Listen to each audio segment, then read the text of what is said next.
Hello,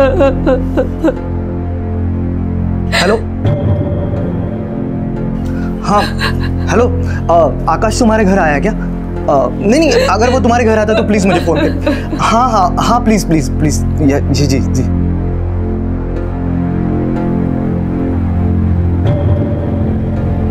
Surekha शांत हो जाओ, तुम्हारी वजह से मुझे कुछ सुनाई नहीं दे रहा है।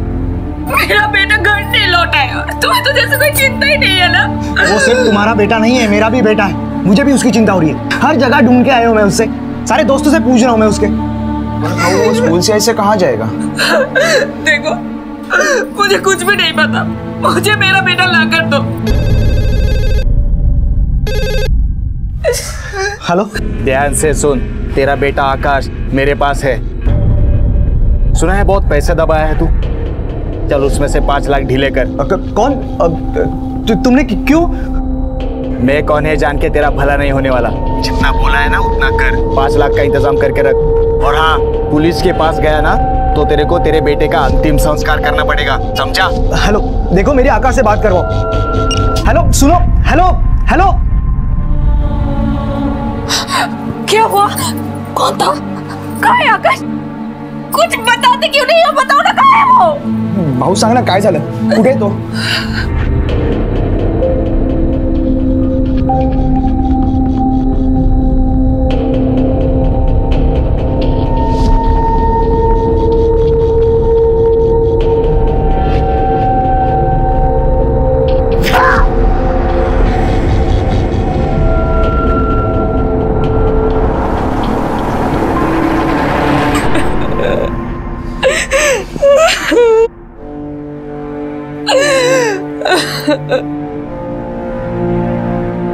मुझे लगता है हमें पुलिस को इन्फॉर्म करना चाहिए।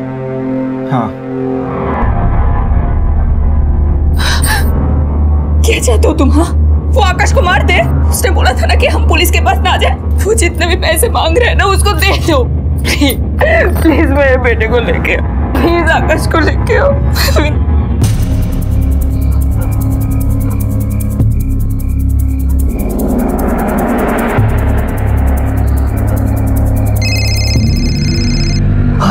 हेलो हेलो, मैं पहुंच गया हूँ यहाँ पे। तेरे सामने वो बड़े वाला मिट्टी का ढेर दिख रहा है? हाँ है। वहां पे जाके पैसे रख। मैंने बैग रख दिए। मेरा बेटा कहाँ है? तेरे राइट साइड में बड़े बड़े पाइप दिख रहे हैं? हाँ दिख रहा है। उसमें तेरा बेटा है, जाके ले ले। हाँ।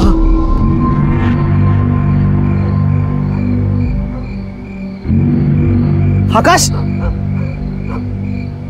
आकाश, आकाश, आकाश, आकाश, देख, कुछ नहीं, घर पे जा।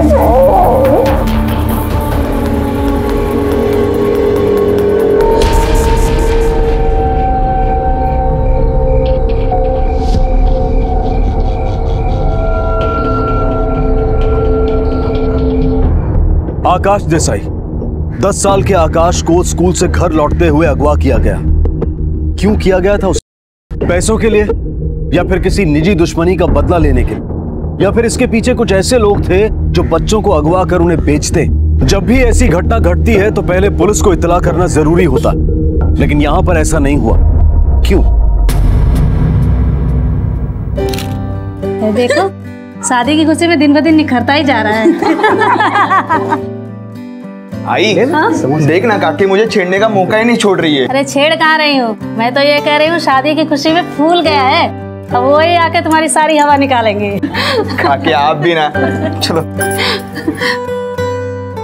अरे मंगेश, अरे आ गए बेटा तुम? हाँ, कैसे हो? बस सुखी रहा। अरे विकास, अभिनंदन। Thank you. अभी तू भी फंस गया। अभी तुझे पता चलेगा आटे दाल का भाव।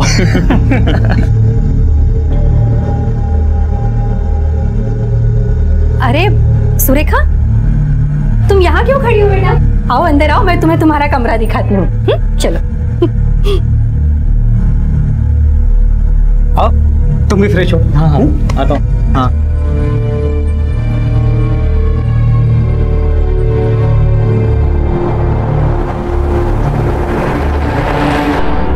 भाभी तुम मुझे समझने की कोशिश तो करो। ये शादी मैं नहीं होने दूंगी। तुम्हारा और मेरा वो वाला वीडियो अभी तक मेरे पास है, देखना है? ये देखो। तुम मुझे ब्लैकमेल कर रही हो? तो तुम क्या कर रहे हो मेरे साथ? विकास, तुमने अगर ये शादी नहीं तोड़ी ना तो मैं सबको तुम्हारे और मेरे बारे में बता दूंगी, याद रखना।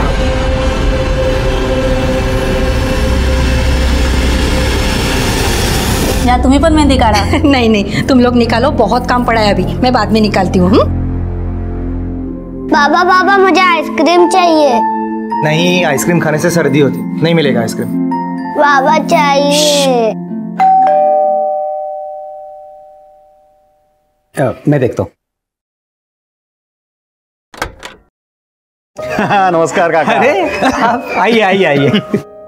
मंगेश, इनकी पहचान करा देता हूँ। यह है प्रताप शिंदे। नमस्ते।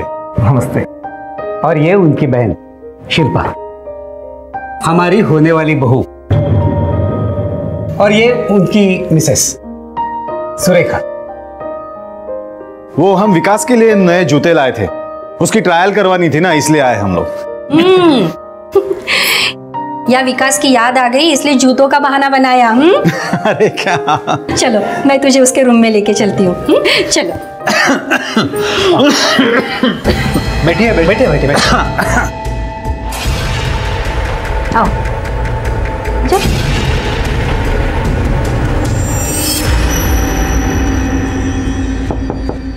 कौन है? आजा। विकास, ये देख, तेरी होने वाली बीबी जूते दिखाने के बहाने तुझसे मिलने आई है। तुम दोनों बातें करो, मैं चलती हूँ, बहुत काम पड़ा है। ये जूते ट्राई कर लीजिए ना प्लीज। प्रताप भाव लाए हैं रिसेप्शन में सूट के साथ पहनने के लिए। साइज छोटी होगी तो सुबह चेंज हो जाएगा। हाँ ठीक है, मैं बाद में देखता हूँ। ठीक है। शिल्पा, एक मिनट।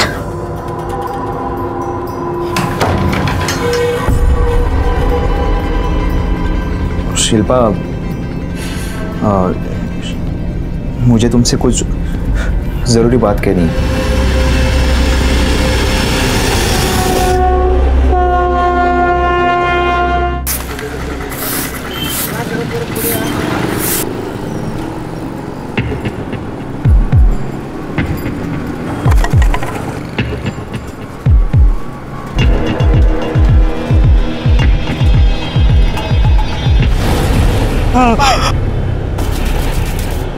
शादी का माहौल था, सब खुश थे, लेकिन कुछ रिश्ते उलझे हुए दिखाई दे रहे थे। विकास शादी कर रहा था तो सुरेखा को, जो कि उसकी भाभी थी, उसका इससे क्या सरोकार हो सकता था। दूसरी तरफ नायगांव में एक घटना घटी जो नायगांव के लिए नई थी और किसी हादसे से कम नहीं थी, इसलिए खलबली मचना जायज था। पुलिस ने मौके पर जाकर कार्रवाई की थी और पता लगाने की कोशिश की थी कि ये लाश आखिर है किसकी, जिसमें एक बात सामने आई थी कि ये औरत नायगांव की तो नहीं थी। तफ्तीश में पुलिस को लाश की पहचान तक पहुंचने का रास्ता मिल चुका था और उन्होंने अपनी कार्रवाई भी आगे बढ़ा दी थी, जो किसी की जिंदगी में तूफान लाने वाली थी। मंगेश बेटा, अरे कहाँ हो तुम दोनों? सुरेखा कहाँ गई? गुरुजी तुम दोनों को बुला रहे, रस्म का टाइम हो रहा है। काकी मुझे क्या पता कहाँ है, कहाँ जाती है, क्या करती है, कुछ बताती नहीं है। अरे ऐसे क्यों बोल रहे हो तुम? वो बीवी है तुम्हारी, और कोई सुन लेगा तो क्या सोचेगा? क्या हुआ, तुम दोनों में झगड़ा हुआ है क्या? शुभमंगल सावधान तदेव लग्नं सुदिनं तदेव द्याबलं दैवबलं तदेव लक्ष्मीपते ते गृहोस्फुरामि शुभमंगल सावधान।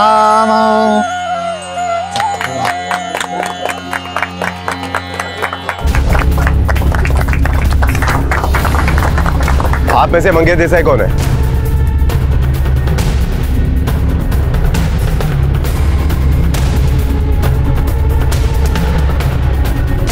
आपको हमारे साथ चलना पड़ेगा।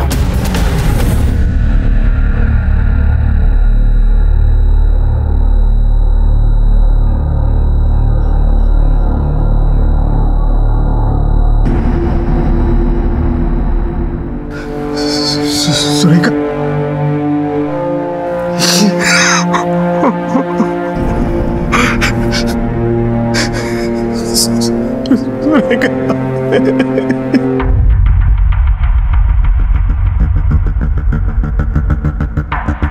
साहब हम पूना में रहते हैं।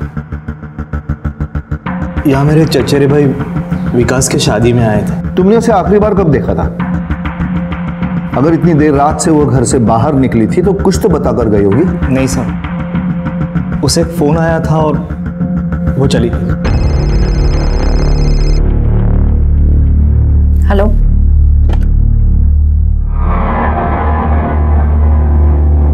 क्या हुआ? कहाँ जा रही हो? मैं 10 मिनट में आती हूँ।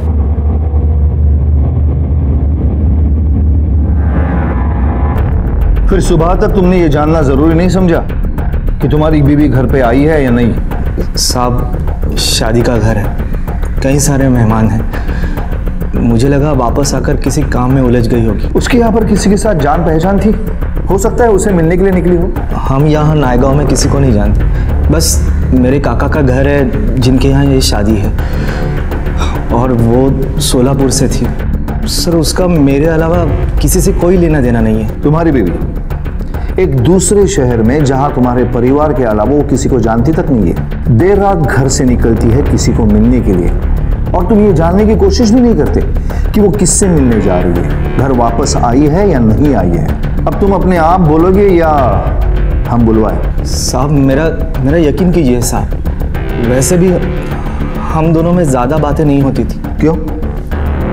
वो मुझसे तलाक लेना चाहती थी। मैं तुमसे छुटकारा चाहती हूँ। क्यों तुम बसे बसाए घर को तोड़ना चाहती हो? क्या ये बसा बसाए घर है? ये वो घर है जहाँ दो लोग बेवजह रहते हैं, जिनको अगर महीनों भी एक दूसरे की शक्ल ना दिखे ना तो कोई प्रॉब्लम नहीं है। मैं तुम्हारे साथ नहीं रह सकती। तुम बस नाम के पति रह गए हो। तुमने कभी सोचा है कि आकाश पर क्या बीतेगी? आकाश को तुम अपने साथ रख लो, मुझे नहीं चाहिए वो।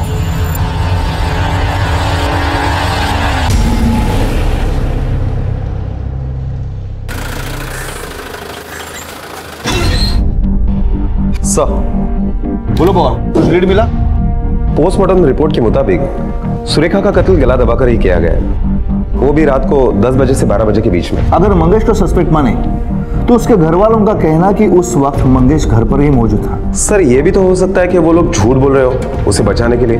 मुझे भी वैसे लग रहा है। पवार एक काम करो, तुम और सुरवे दोनों पुणे जाओ, मुझे लगता है इस केस का सिरा वही मिलेगा।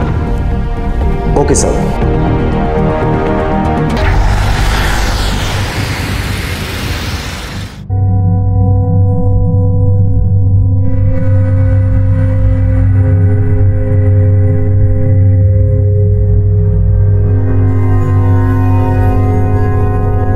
पापा आपने तो कहा था आई कहीं बाहर गई है, अभी आ जाएगी। बोलो ना पापा कहाँ है, बोलो ना, चुप क्यों, बोलो ना। मर गई तेरी आई, छोड़ के चली गई है तुझे, अभी कभी नहीं आएगी। देख आज से मैं ही तेरी आई हूँ और मैं ही तेरा बाबा, समझा? अब जाके सो जा, चल सो जा।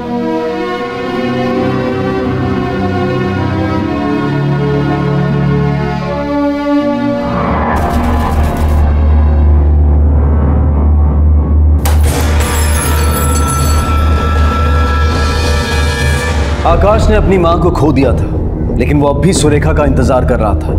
वो नहीं जानता था कि उसकी मां के साथ क्या घटा था। सुरेखा के केस में पुलिस पूरी मेहनत के साथ छानबीन कर रही थी, लेकिन ये केस जितना आसान लग रहा था उतना था नहीं। विकास के घर वाले पुलिस को सहयोग नहीं दे रहे थे और प्रताप राव अपनी पॉलिटिकल ताकत का पूरा फायदा उठा रहा था। जब नायगांव में पुलिस को कोई सुराग नहीं मिलता दिखाई दिया तो उन्होंने अपना रुख पुणे की तरफ कर लिया। वहां उन्होंने हर वाजिब पूछताछ की और पुलिस को जो उम्मीद पुणे से थी वो कुछ हद तक सही साबित हुई और उम्मीद की एक किरण दिखाई दी।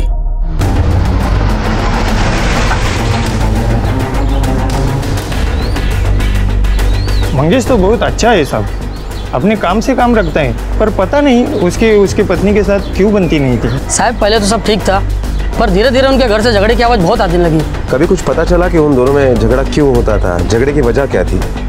साहब जब से वो विकास इधर रहने आया तब से झगड़े बढ़ रहे थे। 5 महीने इधर रहकर गया वो, बीच में अफवाह उड़ी उसका और सुरेखा का कुछ चक्कर चल रहा था क्या? हाँ सर, हम दारू पीने बैठे थे तब उसने खुद बताया था ऐसा। साहब वो लोग बकवास कर रहे, कुछ भी बातें बना रहे। मेरा और भाभी जी का कोई चक्कर नहीं था, मैं सिर्फ उनके घर में रहता था। मुझे लग रहा है मेरी यही गलती हुई। और एक गलती भूल रहे हो, शबनम बार जाने की गलती, और तुम्हारे दोस्त शंकर के सामने तुम्हारे और भाभी के रिश्ते के बारे में कबूली देने की गलती। बहुत बड़ी गलती हो गई यार मेरी। मेरे को लगता था मैं जितना दिन उधर हूँ उतना दिन ऐश कर लूँ, मजा कर लूँ। वैसे भी उसको बाल बच्चे है, परिवार है, कुछ टेंशन ही नहीं ना। लेकिन मेरे ही गले में पड़ गई वो। मैं जो बोलता हूँ ना वो कर, तो इधर से निकल, नायगांव जा और शादी कर। अरे उसके पास सिर्फ धमकी नहीं है, उसके पास और कुछ भी है। हमारा वीडियो है, वीडियो। एक ही बिस्तर पे हम दोनों। अरे यार नहीं हो सकता यार। तेरे दोस्त शंकर ने आधी कहानी सुनाई है, अब आधी कहानी तू सुनाएगा। जल्दी से सुना, वरना ये पवार का हाथ बहुत चलता है। वो मेरा और भाभी का चक्कर था साहब, लेकिन मैंने शुरुआत ना की ना जबरदस्ती की साहब। ये सब उसने शुरू किया था। मैं सिर्फ नौकरी के वजह से पुणे गया था और उसी वजह से उनके घर में रहता था।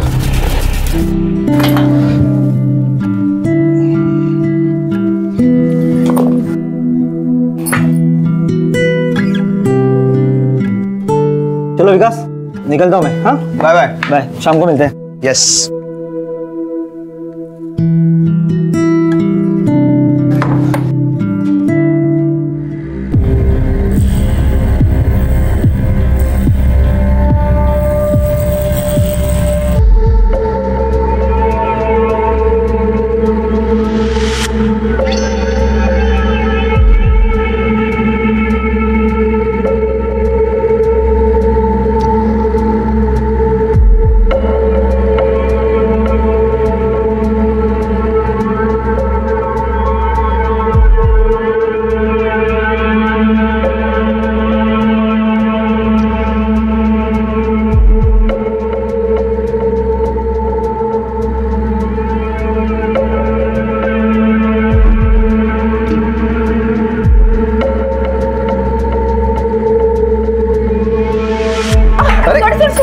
नहीं ठीक है भाभी जी। अरे मैं कर देता हूँ। मैं करता हूँ साहब। भाभी जी ठीक है, मैं करता हूँ साहब।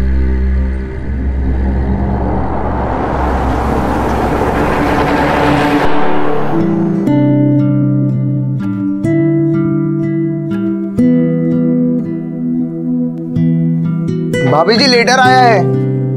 उई माँ मर गई। भाभी जी काय झालं? हाँ? देखो ना, कांटा चुप गया। कहाँ भाभी जी?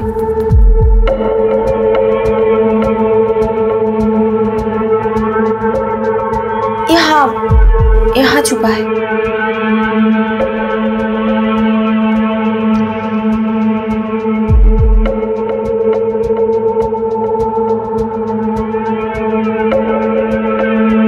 कांटा कहीं और भी छुपा है, और मुझे नहीं,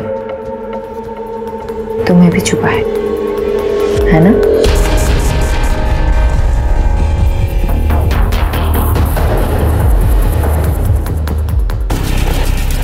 विकास।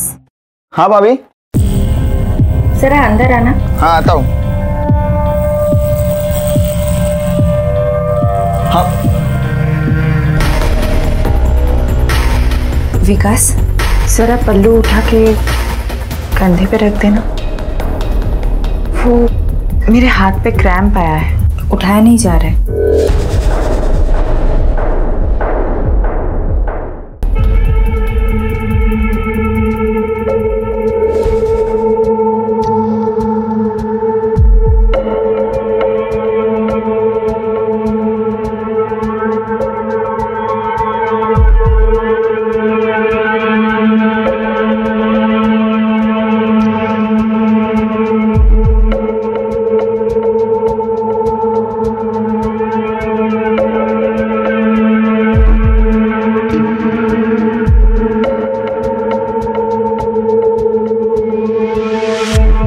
साहब ये सब उसकी मर्जी से हुआ था, बल्कि उसकी वजह से हुआ था।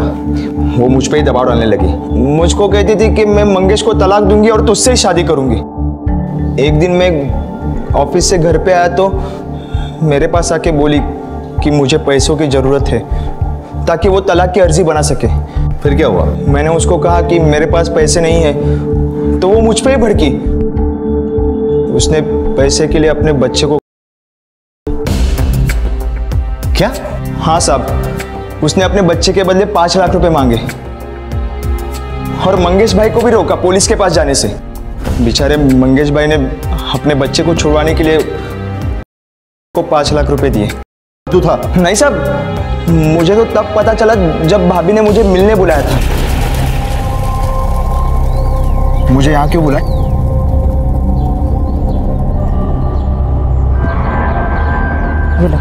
ये लो, इसमें 1 लाख रुपए है।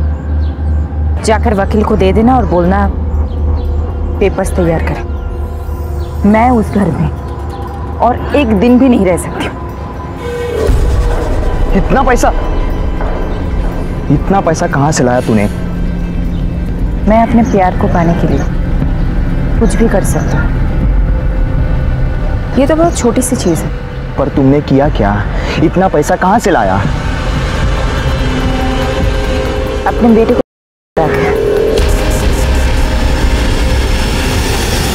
कहते हैं कि माँ की आंखों से अगर उसका बच्चा एक पल के लिए भी ओझल हो जाए तो वो पल माँ के लिए काटे नहीं कटता और उसके दुख का अंदाजा तक नहीं लगाया जा सकता। सुरेखा का कहना था कि ये सब कुछ उसने अपने प्यार के लिए किया है। विकास को जैसे ही मामले की संजीदगी की भनक लगी तो वो पुणे से नायगांव भाग आया।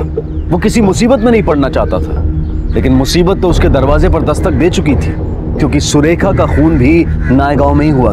बेशक अभी तक पुलिस को किसी के खिलाफ कोई पुख्ता सबूत नहीं मिला, लेकिन शक की तलवार कई लोगों के सर पर लटकी हुई थी और वो तलवार किसी न किसी के सर पर तो गिरने वाली थी, क्योंकि पुलिस ने हार नहीं मानी थी और उनकी छानबीन जारी थी।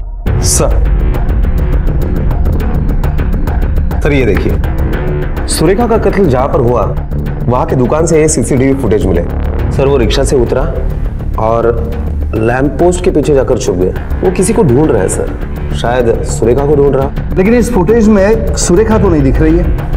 सर ये मर्डर की रात 10:15 बजे के फुटेज है और अगर मंगेश यहाँ पर था तो इसका मतलब है उसके घर वाले झूठ बोल रहे हैं। आप सब लोगों ने हमसे झूठ कहा था कि ये उस वक्त घर पे मौजूद था। अब चुपचाप क्यों है, बोलिए ना। प्रताप शिंदे, आप ही ने हमारी इंक्वायरी रुकवाने के लिए ऊपर तक फोन घुमाया था ना? कुछ फायदा हुआ? चलो अब सब कुछ सच सच पकड़ो। मैं उस रात सुरेखा के पीछे गया था। तुम वहां पे रुको, मैं आती हूँ। कहाँ जा रही हो? मैं 10 मिनट में आती हूँ।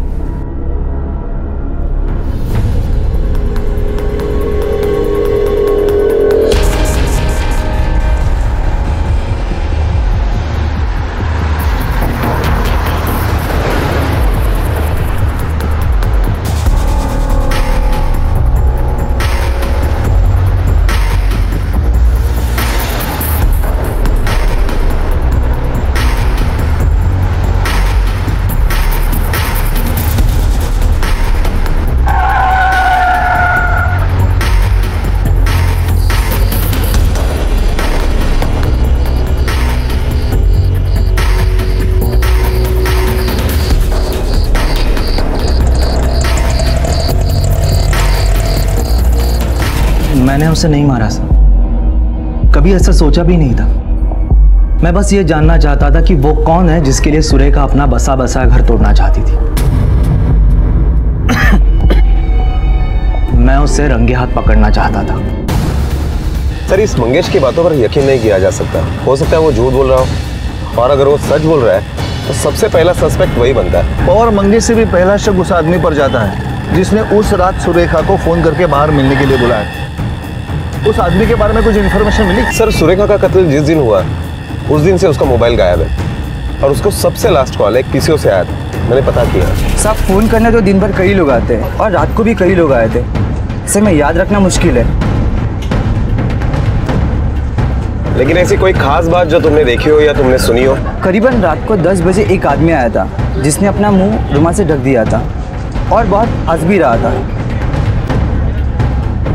मंगेश सुरेखा की रिक्शा फॉलो कर रहा था। इसका मतलब उसके आगे वाले रिक्शा में सुरेखा होनी ही चाहिए। पुलिस स्टेशन पहुंचे सीसीटीवी फुटेज चेक करना, जूम करके रिक्शा वाले का नंबर मिल रहा है कि नहीं देखो। अगर मिल रहा है तो आरटीओ में उसके बारे में इंक्वायरी करो, रिक्शा वाले से बात करो, शायद हो सकता है वो हमें कुछ बताए। Okay sir. इस औरत को देखा है कहीं? हाँ सर, उसको कुछ दिन पहले मैंने गली नंबर 14 के एंड में छोड़ा था। कोई था उसके साथ या वो अकेली ही थी? वो अकेली थी साहब, लेकिन जहाँ पर मैं उसे छोड़ा था वहाँ एक आदमी उससे मिलने आया था।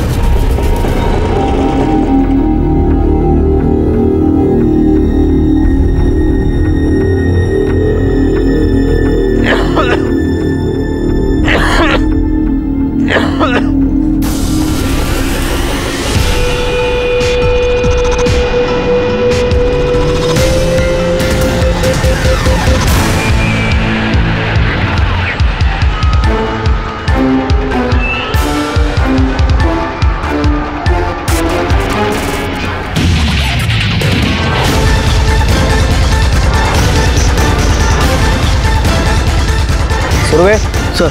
कामड़े, जूतों के निशान। एक काम करो और अच्छी तरह से ढूंढो, देखो कहीं कुछ मिलता है क्या। सर।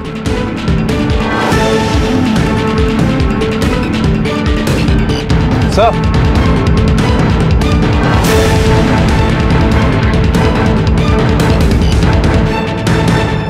टूटी हुई चूड़ियां, जरूर कुछ ना कुछ तो हुआ है।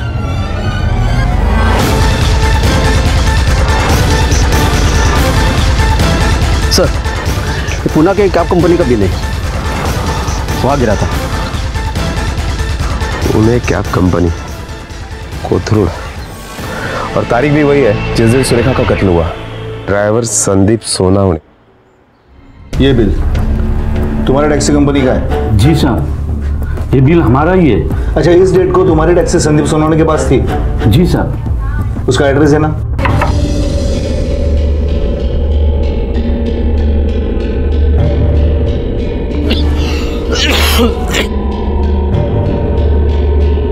संदीप सोनावणे। आप कौन? पुलिस।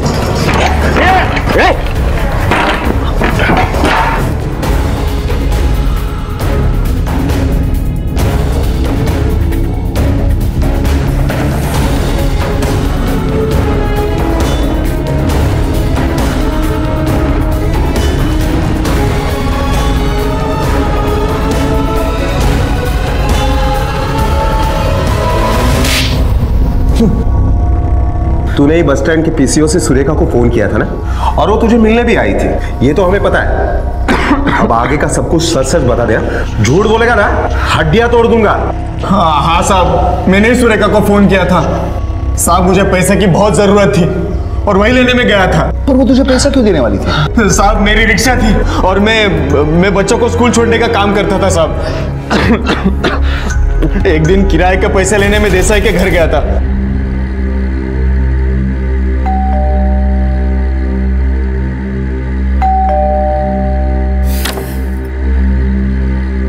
और मैडम, वो स्कूल के रिक्शा के पैसे। हाँ, बैठो ना, मैं दे दूँ। जी। सॉरी, एक सेकंड, बैठ जाओ। जी, मैं लाती हूँ।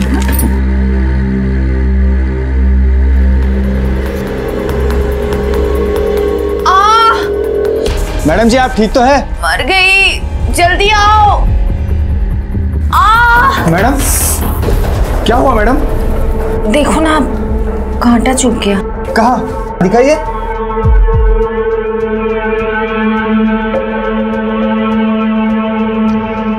यहाँ। निकालो ना इसे। साहब, उस औरत ने मुझे कब लपेटे में लिया मुझे ही नहीं पता चला साहब। साहब, उसके बाद फिर उसका पति जब ऑफिस जाता था तब हम रोज मिलने लगे। संदीप, मैं मंगेश को तलाक देना चाहती हूँ। क्यों? अरे, उसको मैं तलाक नहीं दूंगी तो मैं तुमसे शादी कैसे करूंगी? साहब वो औरत शादी के लिए मेरे पीछे ही पड़ी थी साहब। मैं बहुत डर गया था। मैंने बच्चों को स्कूल छोड़ने का काम भी छोड़ दिया था साहब। उसके बाद मैं एक टैक्सी कंपनी में नौकरी को लगा और साहब 3-4 महीने तक तो उसकी कुछ खबर भी नहीं थी। और साहब मैंने सुना था कि उसका उसके देवर के साथ चक्कर चल रहा है। और साहब फिर मैं बिंदास हो गया और एक दिन अचानक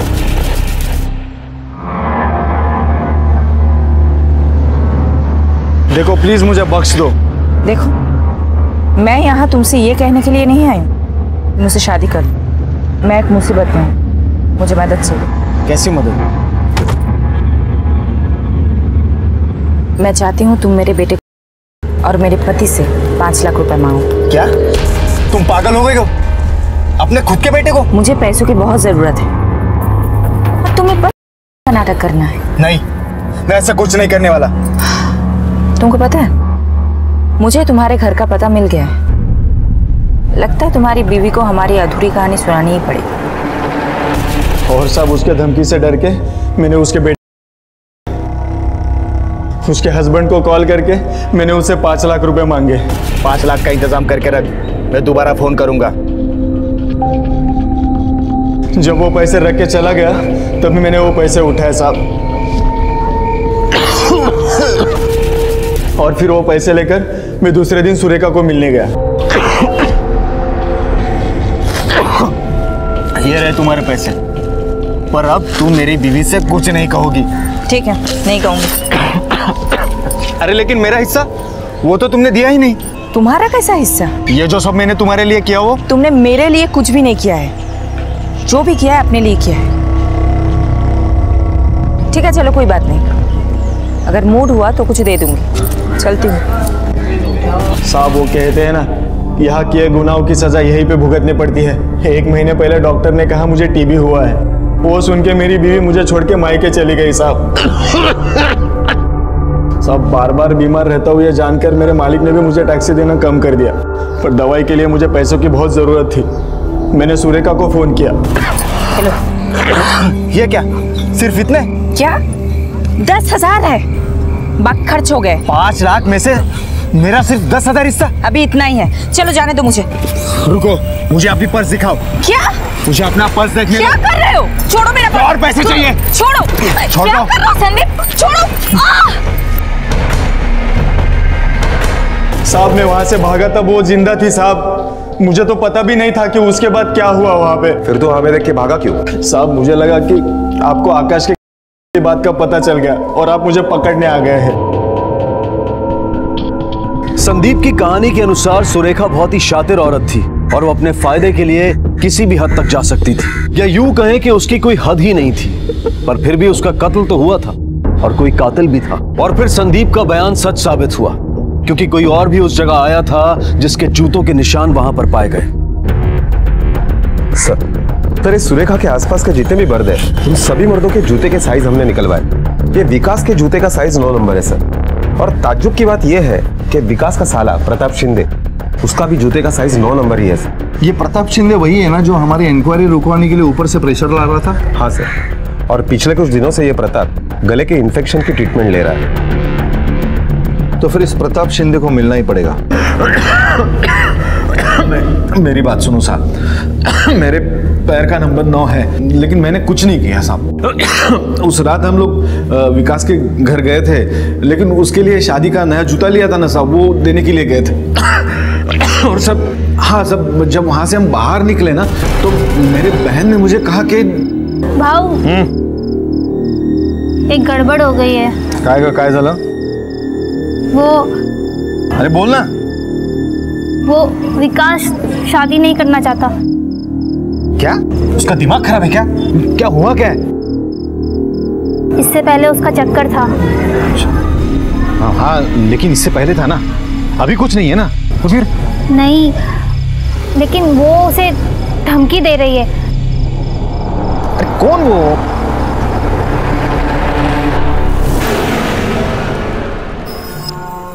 बहुत कुछ सुनाई दे रहा है तेरे बारे में। शिल्पा ने मुझे बताया तेरा लफड़ा। लफड़ा मतलब? तेरा और विकास का। देख अभी जो हो गया ना उसको भूल जा। वो मेरा होने वाला जीजा है। हाँ अब ये बैग उठाने का और निकलने का, समझी ना? तू जानती नहीं है मेरे को मैं कौन हूँ, बहुत भारी पड़ेगा तेरे को, पहले बोल रहा। ये क्या कर रहे हैं आप? कुछ तो शर्म कीजिए, आप मेरे देवरानी के भाई हो तो मेरे भी भाई हो ना, प्लीज मुझे छोड़ दीजिए, नहीं तो देखिए मैं पुलिस को बुलाऊंगी और लोगों को भी बुलाऊंगी, तब पुलिस को तू बताना कि तू कौन है।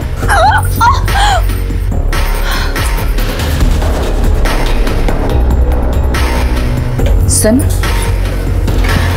जल्दी जल्दी यहाँ से निकल जा, नहीं तो तू उधर जेल में रहेगा और मैं ना यहाँ तेरे होने वाले जीजा से शादी रचाऊंगी और तू शामिल भी नहीं हो पाएगा। चल निकल। साहब बहुत डेंजर औरत थी साहब। मैं तो साहब बस अपने बहन के लिए उसको समझाने गया था वहां पे। और दूसरी बात साहब, मैं कभी जूते पहनता ही नहीं हूं, मैं तो चप्पल ही पहनता हूं। मैं सच कहता हूं साहब, मैंने कुछ सर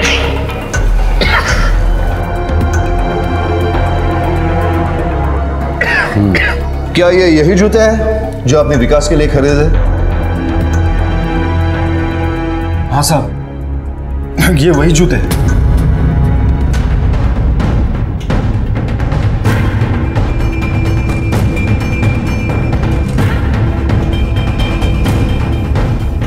ये जूते जो तूने शादी में पहने थे कहाँ है? ये तो मैंने फेंक दिए। क्यों? जूते फेंकना क्या गुनाह है क्या?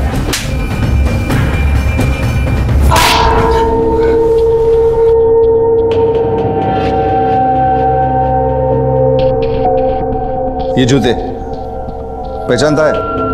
तेरी शादी के दूसरे दिन तेरा घर का जो कचरा उठा था ना, उसे मिले थे।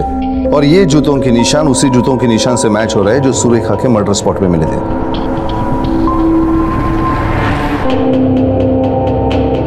अब सच सच बता दे, वरना बहुत मार खाए। भाभी मुझे बोलती थी कि शादी तोड़ नहीं तो मैं अपना वीडियो सबको दिखाऊंगी। मैं बहुत डर गया था, बहुत परेशान था मैं। तभी मैंने उसको कहीं जाते देखा।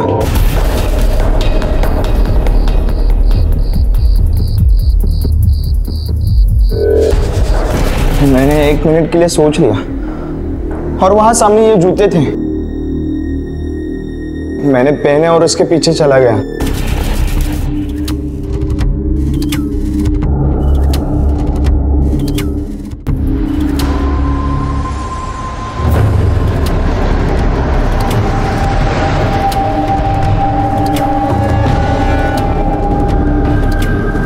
रिक्शा चलो, जल्दी चलो काका, उसकी रिक्शा को।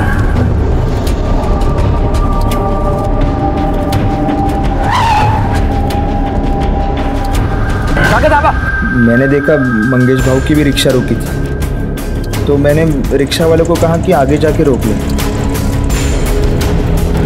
रुको, बस चलो।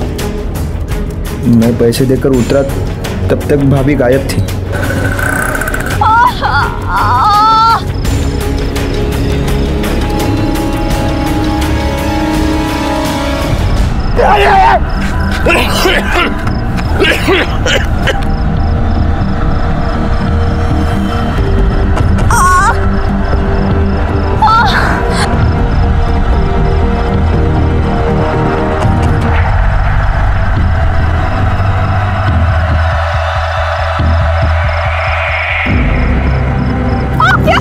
क्या कर रहा हो?